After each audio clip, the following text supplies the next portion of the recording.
On the streets of St. Augustine during the Civil Rights Movement, people were being thrown in jail for doing sit-ins and picketing the streets of the nation's oldest city. The African Americans were fighting for equality. A major turning point came in March 1960 when Congress passed a resolution authorizing the Commission to plan the city's 400th year celebration for 1965. When the celebration committee was named, no one from the black community was represented, which inspired some African American college students to stage sit-ins. These students attended the Florida Normal College, a black college located on West King Street. Many of these sit-ins took place at local restaurants, one of these being Woolworth's. On March 17, 1960, students were not thrown in jail but were beaten by an angry mob as they came out of the store. Later in the year 1961, Mr. Hank Thomas was arrested for a one-man sit-in at the McCrory's lunch counter on St. George Street. Hank's bail was paid by Sammy Davis Jr., a member of the Rat Pack. Hank Thomas went on to become one of the original freedom fighters, who rode Greyhound buses through the South protesting segregated facilities at bus stations. Over the next 2 years, the civil rights movement continued to grow. In 1963, two women representing the St. Augustine NAACP wrote President John F. Kennedy. Miss Hawthorne and Miss Fullwood were asking that he oppose a federal grant for the city's 400th year celebration because they were excluded blacks and would not meet with them to iron out the city's racial problems. July 23, 1963.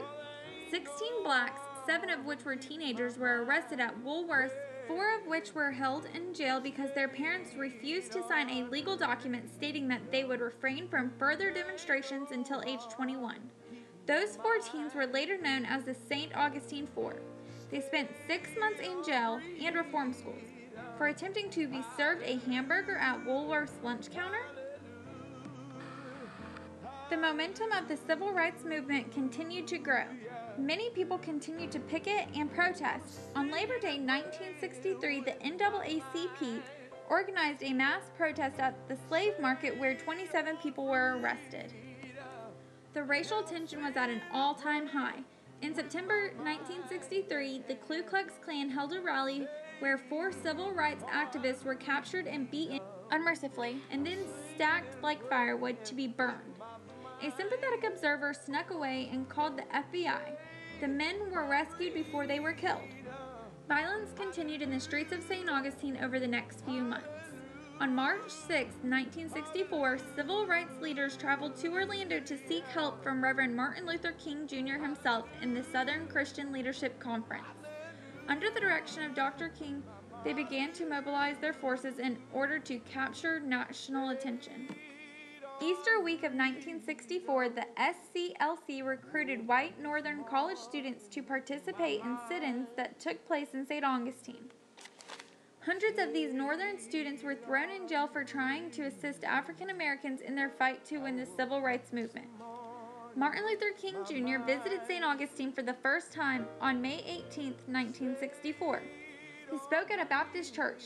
He was quoted telling the congregation, "Segregation will soon be over in St. Augustine because trouble don't last always." In June of that same year, Martin Luther King Jr. held a press conference and declared that he may summon a non-violent army from all over Florida to meet in St. Augustine. He hoped that by doing this, they could hold massive demonstrations against racial discrimination. Multiple times throughout his stay, the homes Dr. King were staying at were riddled with bullets. A major turning point in the civil rights movement of St. Augustine was when Dr. King was jailed on June 11, 1964, for requesting service at a segregated restaurant, the Monson Motor Lodge restaurant. This is the only time in Florida that Dr. King was arrested. Being arrested motivated King further to see equality for all men and women who had been discriminated against. This was merely one night in his lifelong quest for equality. While sitting in the jail, I'm sure he thought about the future of his 4 children. During his famous "I Had a Dream" speech, he said, "I hope that one day they will live in a nation where they will not be judged by the color of their skin but by the content of their character." On June 17, 1964, Sheriff L.O. Davis requested permission to transport prisoners to the Duval County Jail. All of these prisoners were arrested for civil rights demonstrations. The next day, a grand jury called on King and the SCLC to leave St. Augustine for 1 month to defuse the situation, stating that they had disputed racial harmony in the city. King replied that the grand jury's request was immoral. That same day, the Monsoon Motor Lodge manager was photographed pouring muriatic acid into the pool to get demonstrators out. President Lyndon B. Johnson signed the Civil Rights Act of 1964 on July 2nd. This outlawed segregation in hotels, motels, and restaurants, and outlawed job discrimination not only against blacks, but also women.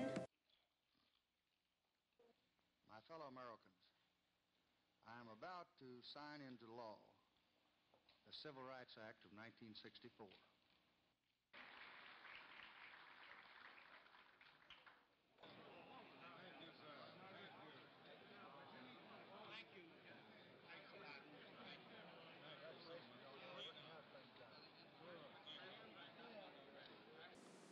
As far as the SCLC was concerned, they still gave financial support to activists in St. Augustine beyond July 1964. However, the organization never returned to the city. King observed that the city of St. Augustine was made to bear the cross, suffering violence and brutality that helped prompt Congress to sign the Civil Rights Act of 1964. On October 14, 1964, it was announced that Dr. King had won the Nobel Peace Prize.